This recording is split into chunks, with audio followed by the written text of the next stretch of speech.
Olá, sejam bem-vindos. Eu sou a Virgínia e este é o Fala Xinha.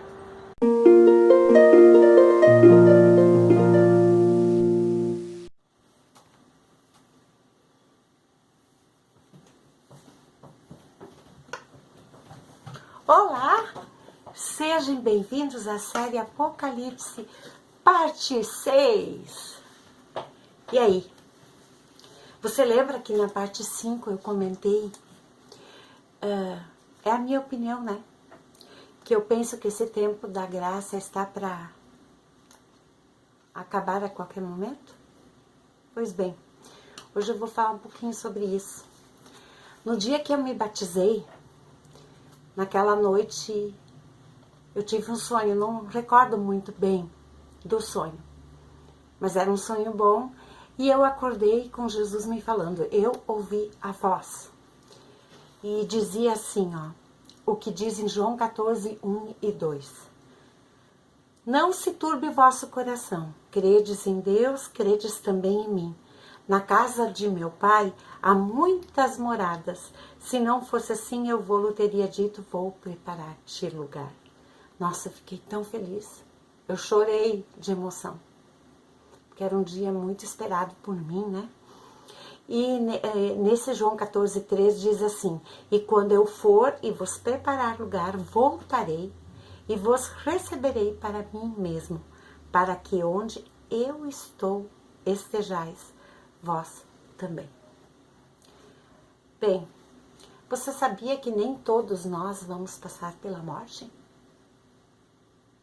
É verdade? O que tu tá falando? Olha, quando eu escrevi meu primeiro livro, eu tinha muita clareza, muita coisa eu aprendi onde eu congrego, né? Mas no segundo livro eu tive mais clareza ainda, mais certeza ainda, mais revelações de Deus, que eu não tenho dúvida que nós vamos passar por um arrebatamento. Aquele num piscar de olhos. Isso dá uma polêmica no mundo inteiro. Uns creem que será depois da tribulação. Vou falar da tribulação também um pouco. Uns creem que sejam anjos, outros só creem na volta de Cristo. Mas eu creio em dois acontecimentos. Eu vou explicar biblicamente estes que eu creio, tá? Para começar, você pode ler com toda calma ali 1 Coríntios 15, 51 a 58. Esse versículo, esse capítulo é maravilhoso. Tá? No 51, no versículo 51 diz, eis que vos digo um mistério, nem todos dormiremos, mas transformados seremos todos. Só um pouquinho. Aí eu começar a falar, eu começo a tossir. Bom, e no 52 diz, num momento, num abrir e fechar de olhos. Ao ressoar da última trombeta, a trombeta soará, os mortos ressuscitarão incorruptíveis e nós, que somos os vivos, se eu não morrer antes, seremos transformados. Então ali, neste quadro, eu estou retratando o arrebatamento. Vamos supor se o arrebatamento fosse hoje à meia-noite. Aqui seria escuro, no Japão, em outros lugares seria claro. Então eu fiz dia e noite. A trombeta, e Jesus, é para ser Jesus, né? Buscando o povo. É para ser uma multidão. Amém, que assim seja. Vou falar mais um pouquinho sobre isso. Então, quando essa trombeta soar, né, ocorrerá primeiro a ressurreição dos mortos, né? Os salvos em Cristo. Não porque foram perfeitos, não porque fizeram tudo certinho, mas que tinham Jesus no coração, creram, se batizaram, não renunciaram a Cristo e tentaram viver uma vida digna. Então, eu penso muito no meu filho nisso, né? Os mortos ouvirão a trombeta e subirão aos céus. e receberão novos corpos, né? Eu creio que o espírito vai direto a Deus, a alma dorme e o corpo apodrece, né? E no dia do arrebatamento, a alma acorda também. Então, primeiro, então, é a ressurreição dos mortos, quando tocar a trombeta. E a trombeta ainda não tocou. A não ser que vai ter uma trombeta para eles, diferente. Mas essa, da última trombeta, não tocou, né? A ressoar da trombeta, né? Então, nós, os que estivermos vivos aqui na Terra, logo subiremos, em seguida, né? E porque a gente não morreu, corpo, sangue não entra, carne não entra no céu, né?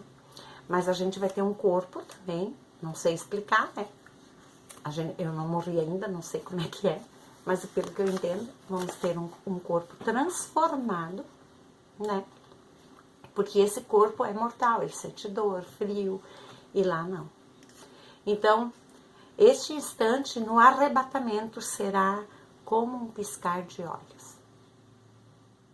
E a gente vai desaparecer do mapa, como eu digo, da Terra, como se fosse um imã, nos sugando, né? E daí, né, automaticamente vai transformar nossos corpos, né, em corpos celestiais. Então, há muita confusão em torno deste acontecimento, né? E eu vou tentar, né, explicar um pouco para você, meu ouvinte, para que não haja dúvidas, porque muitos cristãos têm medo do arrebatamento, e eu acho maravilhoso. Porque eu tive revelação. Eu sei que ele vai acontecer. Bom, eu anotei aqui para não procurar na Bíblia, para ser um pouquinho mais rápido. Se você quer me acompanhar ou ler depois, 1 Tessalonicenses 4, 16 a 18. Porquanto o Senhor, dada a sua ordem, ouvida a voz do arcanjo e ressoada a trombeta de Deus, fiz tudo douradinho, né? Descerá dos céus. Aí tu vai poder dizer, mas então ele vai descer. Descerá dos céus, e os mortos em Cristo ressuscitarão primeiro. Depois nós, os vivos, o que ficarmos, seremos arrebatados, justamente com ele, entre as nuvens. Ele não vai descer neste momento. Entre as nuvens, para o encontro do Senhor nos ares. Bem como está ali. E assim estaremos para sempre com o Senhor. Consolai-vos, pois, uns aos outros com estas palavras.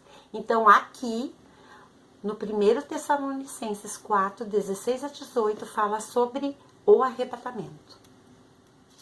Agora eu vou dar o resumo de tudo, depois eu entro em mais detalhes. A volta de Cristo, que é Mateus 24, 30, 31. Ali falou num piscar de olhos e seremos arrebatados com ele ao encontro dele nos ares. Mateus 24, 30, 31 diz: Então aparecerá no céu o sinal do Filho do Homem. Todos os povos da terra se lamentarão e verão o Filho do Homem vindo sobre as nuvens do céu com poder e muita glória. E ele enviará os seus anjos com grande clangor de trombeta, os quais reunirão os seus escolhidos dos 4 ventos de uma a outra extremidade dos céus. 2 Pedro 3, 10, 14 diz: Virá, entretanto, como ladrão o dia do Senhor, no qual os céus passarão com estrepitoso estrondo e os elementos se desfarão abrasados. Também a terra e as obras que nela existem serão atingidas. Em Atos 1, 7, respondeu-lhes Jesus: Não vos compete conhecer tempos ou épocas que o Pai reservou pela sua exclusiva autoridade. Então, fins dos tempos é uma coisa, início das dores é outra, arrebatamento já é outra. Daí ainda vai ter as bodas do Cordeiro, que é outro evento, e a volta já é outro. Ainda ocorrerá o milênio, que é uma outra situação, e o juízo final e o fim do mundo, que já é outra.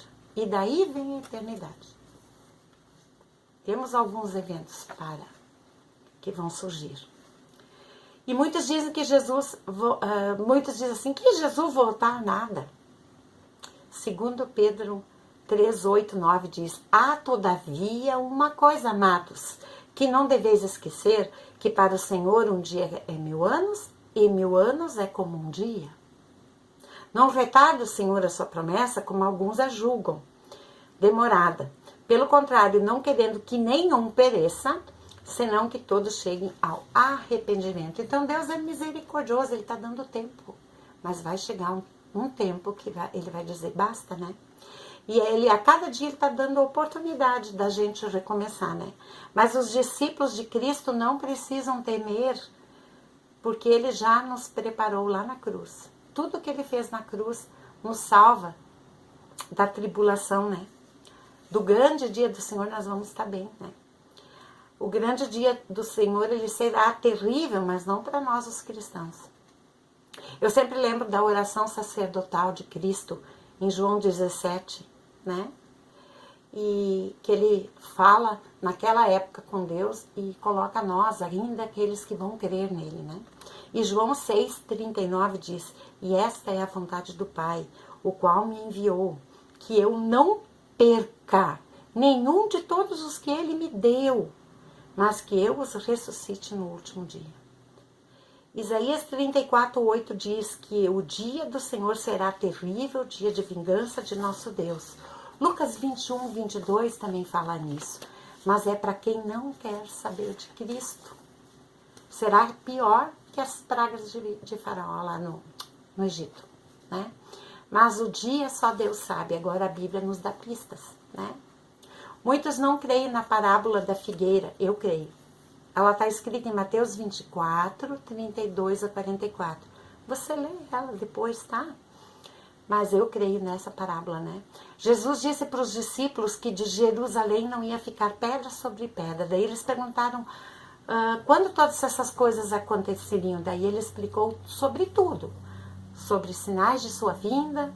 E a maioria cristã entende que quando ele fala da figueira, Jesus se refere a Jerusalém. Em Oséias 9:10 diz isso, né? Dá para entender que a figueira representa Jerusalém. Jesus falava em parábolas, né? E outros pensam que não, porque em Lucas 21, 5 a 36, fala, além da figueira, fala sobre árvores.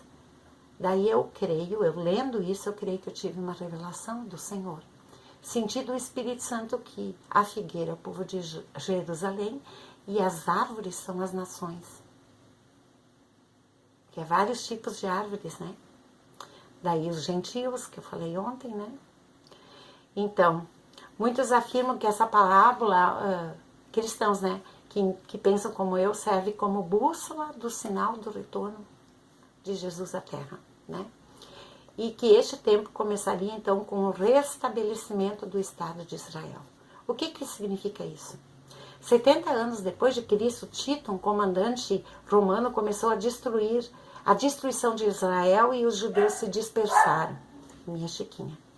Poucos anos depois, aconteceram mais situações e não havia mais o Estado de Jerusalém. E como Jesus falou da figueira florescer, dizem, e eu creio, que isso ocorreu no ano de 1948, onde Israel tornou-se novamente uma nação. Eles estavam dispersos e voltaram para Jerusalém e tornou-se novamente uma nação, onde o brasileiro Oswaldo Aranha deu o seu voto de desempate, porque houve uma votação, digamos 3-3, e ele desempatou, favorecendo Israel, né?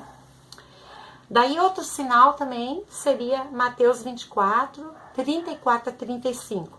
Em verdade vos digo que não passará esta geração sem que tudo isso aconteça. Então, que geração seria essa? Eu creio que é a geração que viu a figueira florescer. Portanto, Israel, né? Agora há controvérsias, porque 70 anos depois de Cristo, aconteceu então essa destruição de Jerusalém. Alguns dizem que o que está escrito em Mateus 24, 1 a 20, se refere a essa destruição. Pode ser também, não sou contra isso. Mas eu creio que isso também é para o povo judeu, que ficará na grande tribulação. Porque o povo não aceitou Jesus como sendo o Messias e ele vai ficar na tribulação. Os cristãos vão ser arrebatados. Você entende como é importante tomar um passo pelo Senhor? Mas não também por medo. Ele quer que a gente venha a Ele por amor, né? Então, Mateus fala de fugir para os montes. E no arrebatamento, ninguém precisa fugir, né? Por isso a confusão. E alguns acham que o arrebatamento não existirá. Mas pela Bíblia, eu creio que sim. O problema é que na Bíblia, uma parte fala da volta, outra do arrebatamento, da grande tribulação, e como Apocalipse fala do futuro, presente, passado, daí futuro de novo. Aprendi que isso se chama parentético, né? Bom, analisando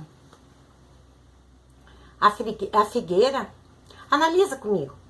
A figueira não floresceu naquela época, só em 1948. E o arrebatamento e sua volta ainda não aconteceram, né? Então, ainda acontecerá. E eu creio que os nascidos neste período de 1948, não só os judeus, mas os que nasceram depois, nós juntos, você, né? Os que creem e os que não creem, somos essa geração que verá acontecer todas essas coisas. Mas você que entende um pouco de escatologia, me diria, e o lance de Gênesis 6:3, onde diz que uma geração para Deus é de 120 anos. Poderá demorar muito ainda, né, Virgínia? Bom, eu creio que Jesus já sabia que a nossa geração não viveria mais até os 120 anos. Salmo 90:10 diz que nossos dias chegam a 70 anos, máximo 80. E tem o lance do milênio, que ainda vou explicar posteriormente, né? Sabe?